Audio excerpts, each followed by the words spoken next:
السلام علیکم ورحمۃ اللہ، میں ہوں نزاکت حسین عباسی، امن ترقی پارٹی کا لیگل ایڈوائزر۔ امن ترقی پارٹی نے قومی اسمبلی کے امیدوار فیصل واڈا کے خلاف ایک پٹیشن لائی تھی۔ امن ترقی پارٹی کی وہ پہلی پٹیشن تھی جو فیصل واڈا کی نااہلی کے لیے۔ الحمدللہ جب ہم سکسیسفل ہونے لگے اس کیس میں، ہمارا کیس اس طرف جانے لگا کہ انہیں نااہلی کا خطرہ پڑ گیا، تو تحریک انصاف نے فیصل واڈا کو استعفیٰ دلوایا اور استعفے کے بعد انہیں سینیٹرشپ سے نوازا۔ ہم نے اپنی تگ و دو تب بھی جاری رکھی اور ہماری پٹیشن چلتی رہی الیکشن کمیشن۔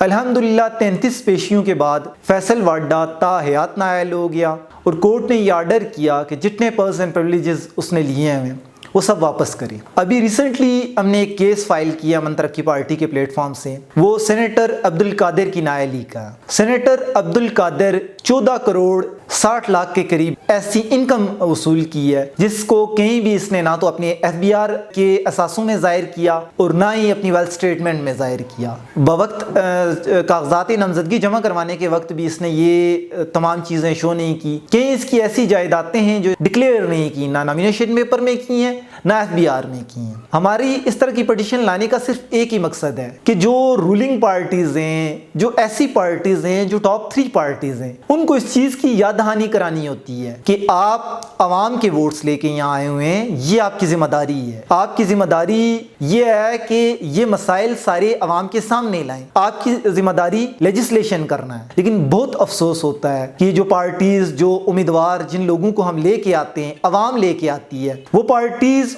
وہ کام کرتے ہی نہیں ہیں جس کے لیے انہیں لایا جاتا ہے۔ امن ترقی پارٹی انشاءاللہ جب اقتدار میں آئے گی تو ہم وہ کام کریں گے جو عوام کے مفاد کے لیے ہوگا، ہم ایسی لیجسلیشن کریں گے جس سے عوام کو فائدہ ہوگا۔ اور امن ترقی پارٹی کا یہ منشور ہے کہ فلاح و بہبود صرف اور صرف عوام کے لیے کی جائے، نہ کہ ذاتی مفاد لیے جائے۔ جزاک اللہ۔